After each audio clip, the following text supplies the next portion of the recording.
Yeah, yeah. It's Rick, 28 millimeter RPG.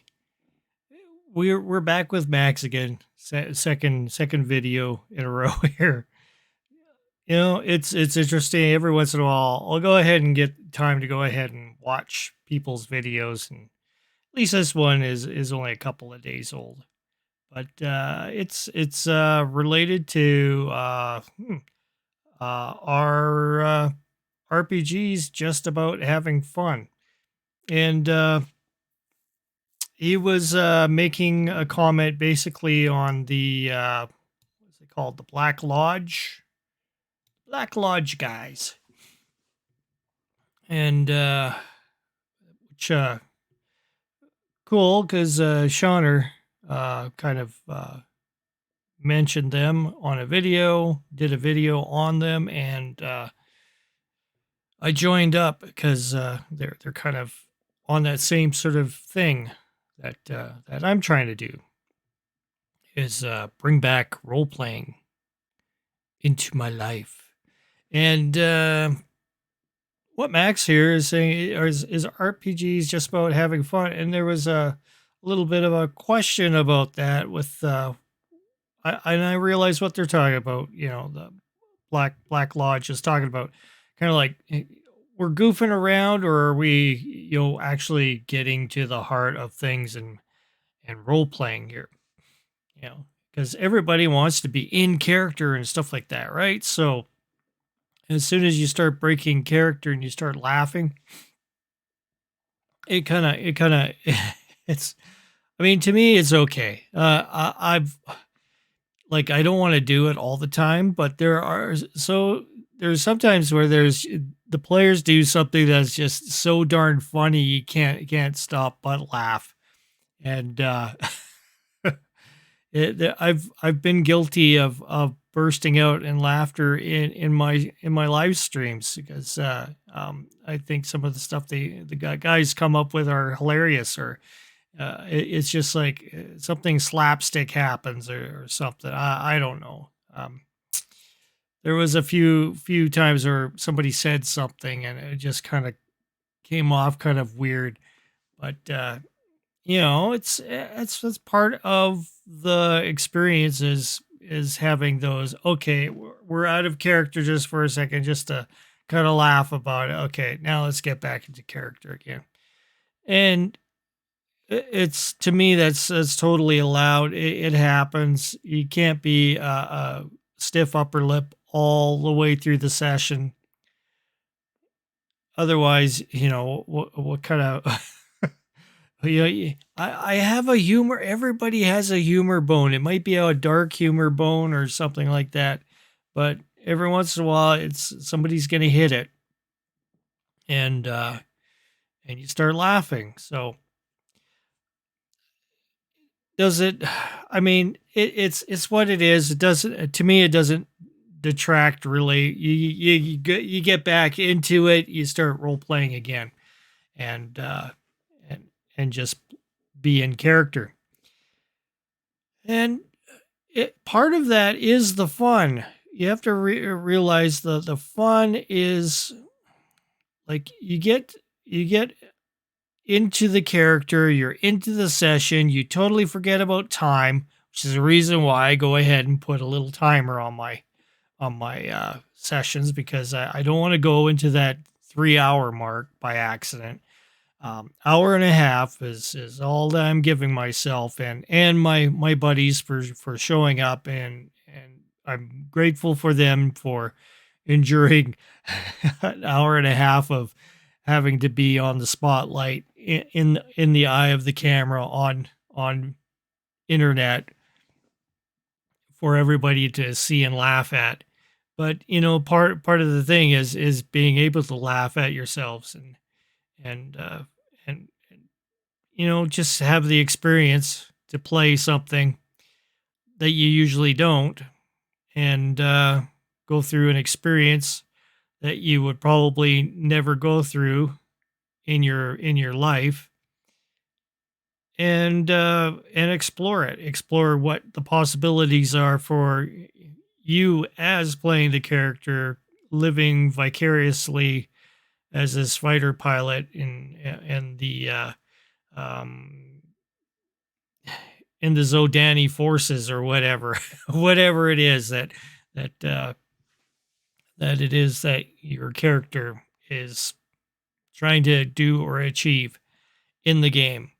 It's something that you can't do while you're a real person on Earth. So that's part of the fun. And to do these things, like to have the simulation happening where you're like, oh, this is so cool, and I can imagine it all kind of thing. And be into it that much that you just, forget that you're, just your whoever you are on Earth, and nope, you're a Zodani, space pilot. That's who you are in your alter ego in your role playing game.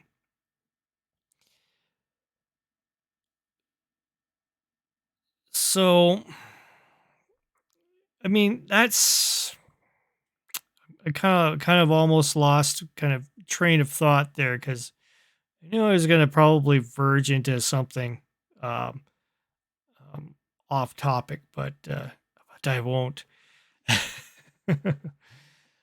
So yeah, it's just cool, listening to all this and bringing up, RPGs, the fun. The fun is part of the everybody together.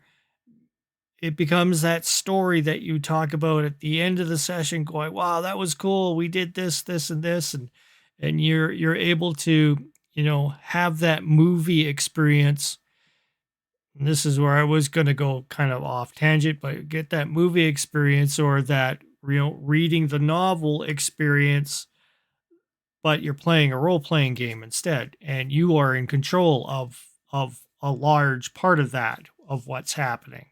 So, um, that's the cool thing about it. It's like being part of a movie, part of a book, all being played through your head, and you have control over a lot of it, a lot of what's happening.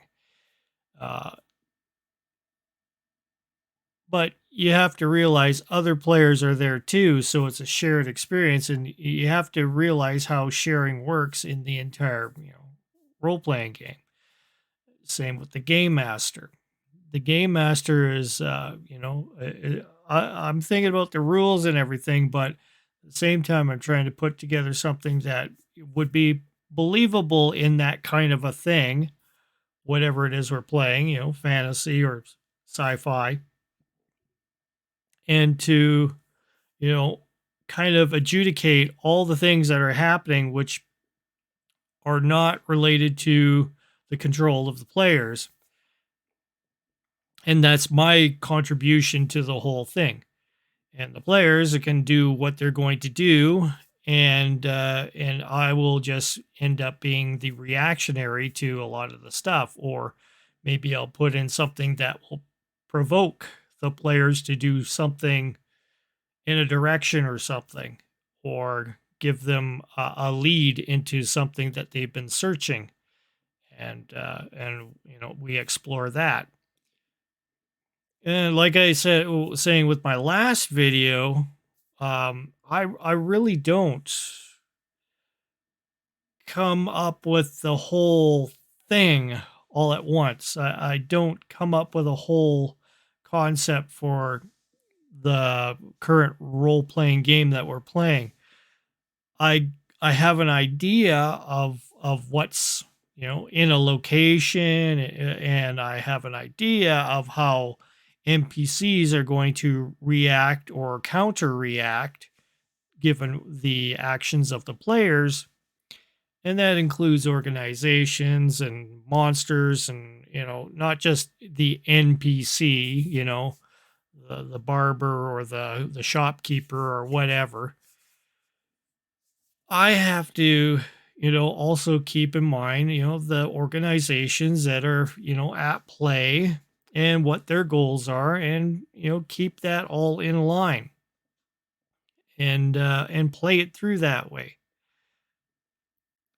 The players are going to change stuff in that game. They're going to change how that organization is going to do what they want to do. They have to either change their point of view, or they have to uh, go at a different way to manipulate the situation, or they have to get rid of the players. And any of those things can happen. It depends on how desperate things get for those organizations or NPCs. And part of that whole fun thing is, for me, it's fun to automatically come up with all these cool things and bring them to fruition. On the spot. I enjoy that because it makes me feel like I can do this. It's a challenge. It's a challenging thing to kind of be on that spontaneous edge. Now, keep in mind, yeah, I do have notes written down about certain things that could possibly happen, uh, but I don't know if they're actually going to happen until the players decide on whether or not that's a thing that they want to explore or not. It's just an idea that you have to have enough stuff ready for anything to occur. That's why I stopped using a virtual tabletop in the traditional, well, I guess the traditional way. I guess it is a traditional way. Virtual tabletop, has the maps and the counters and everything, and you have to have everything set up for each kind of contingency plan, and that's not how I roll. Because I don't run my players through a scripted bunch of events. Um, I have some ideas of what could possibly happen, but I'm not guaranteed that they are going to happen. So for me to go ahead and spend a ton of time in making maps, doing all this extra work for the players not to go that direction would be disheartening. So keeping away from that and learning how to deal with players spontaneously helps you develop the skill for it. So you're continually looking back at your sessions. If you record them, I of course I record them so I can look back at them and I could go, okay, what can I do better? um you know and I look at things, I go, yeah, I kind of messed up there. How can I unmess it? How can I make this a thing that works? um we're not infallible, so it's a thing that it's a skill that you have to learn and start developing. It's just like anything else. I've watched a lot of movies to the point that I become super analytical about movies.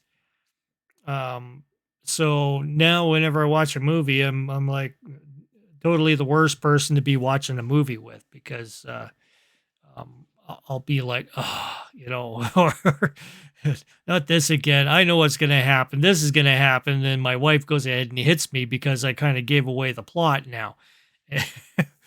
and that that happens to you. You kind of realize how things work in a movie or a story, and you're trying to think of ways that you can kind of one up that potential story that it is going to veer off on. And uh and that's what I do with a movie. I'll kind of think about, how could I make that movie better? Maybe I would tone down this character. I would go with this instead. Put this kind of a twist in, or whatever. I'll think of different ways that I want to, you know, I want to change that movie in order to make it better. So my brain works that way, and I mean, if you think that way as well, you start you'll kind of I mean, you might do the same thing as me with game mastering is come up with something spur of the moment and and you know how to ad lib things. There's uh there's also I use the cipher cards every once in a while just to kind of prompt an idea, So there are some things out there, some game master aids that will definitely help you in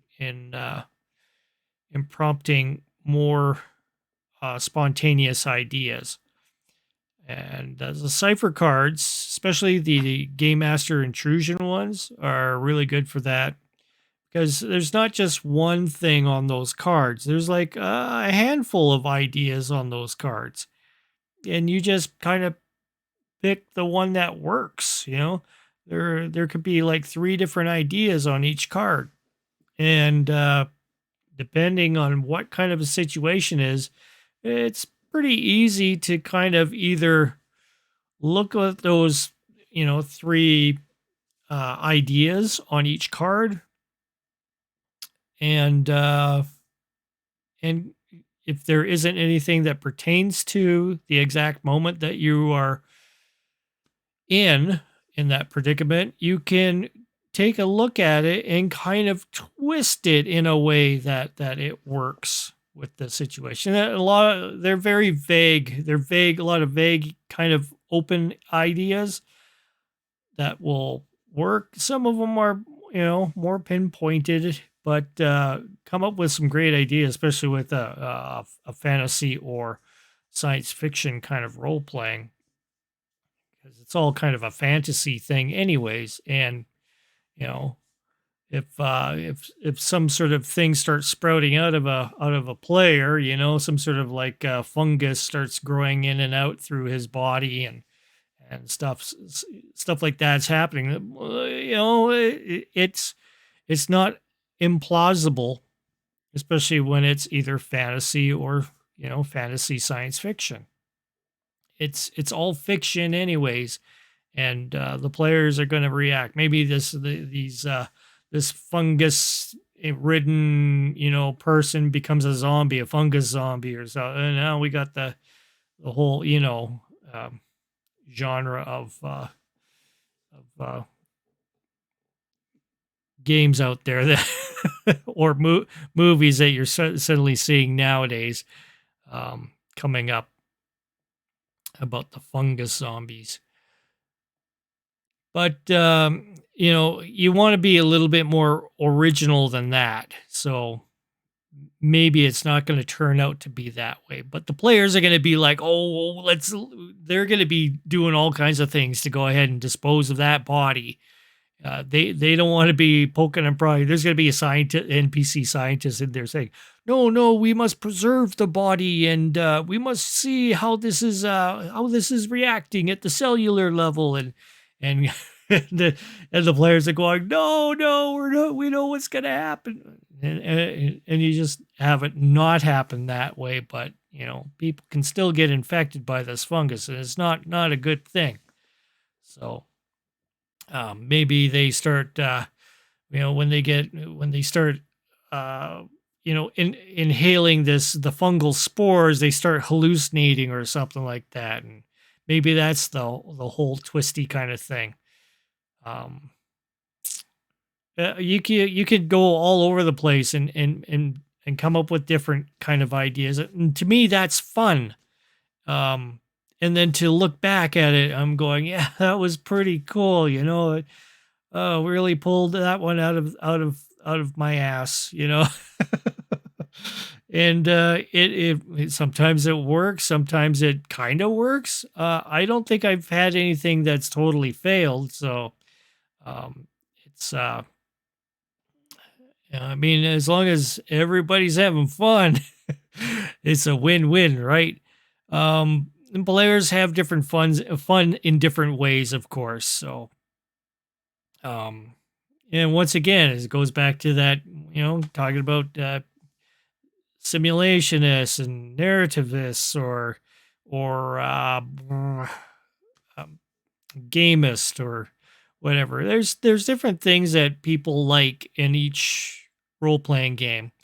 So I can't really fault everybody that wants to go ahead and play a role playing game as a tabletop uh, board game. You know, it's if that's what they like to do, then that's fine. I just want to stay away from that because what it does is it bogs down my way of um, bringing out the situation. It slows me down. So when I find I'm slowing it down, people don't want to be kind of sitting around watching me, put stacks of blocks out and putting walls up and then plopping down some miniatures and going, it's ready. No, too much time is wasted that way for me, and I wanted to be like, we're playing we're playing a book here, pretty much a a novel that's being created right now, and as people are reading it, they want to have that automatic kind of thing going on. They don't want to wait for me to start building the walls and stuff like that, and or revealing the map. It's I find that too hard. It's just aggravating. And when I'm aggravated doing something like that, and with the technology and everything, and sometimes technology doesn't work exactly the way you want it to, it gets frustrating. And you don't want to be playing a game and being frustrated with it. So, theater of the mind is the way I want to stay. I don't want to go back to, pushing minis or tokens around on a map board. Um, it's okay to have it as kind of like a meta kind of thing where I have a ship, the players can go ahead and plop their token wherever, and the situation starts. Boom. Oh, I see you and you are in the bridge. Okay, bridge scene. This is what's happening. Blah blah blah. Oh, we see that this guy and this guy are in the engineering room. This happens in the engineering room. It helps me that way. That way I'm not having to ask anybody, where are you exactly in, or, I'm not guessing, and I don't have to go out of narrator form to get answers. So I can see exactly where those players are on the on the interface, and that's okay. As long as it's not being used to go ahead and start, doing tactical kind of things and blah blah blah. We know you are doing the best you can in order to hide or sneak around or avoid being attacked from behind. We know you are doing all the things that you need to do, but you still gotta sometimes make that roll. So to see whether or not you actually do catch on to something sneaking in behind. It just takes a couple of seconds of looking one way before you go, there's an alien in front of me, and it's chewing on your head suddenly. You failed your roll. Usually I don't have a lot of games where it's like death happening around every corner, but it can happen. And you'll probably see a lot more death coming up soon. So in my games, because it's inevitable, and it just means it's a new start for the player to have a new character. What do you want to play this time? I played a scientist last time. Maybe I will play a combat veteran. Yeah, mercenary. It gives you options. Like to play something different. Maybe the next time you pick a engineer or scientist, it's going to turn out better. It depends. It depends on the situation. Depends on what happens. Um, that's part of the fun too. Some people think fun in different ways, so I just look at it that way, and that's pretty much my say. RPGs, they're fun if you play it the way you want to play it. I guess it turns out the way that you want it to be. So that's what I think, anyways. So you get a sub, hit the sub button. Just do it. It's fun. It's fun to sub. Sub it. Sub it. Sub it now.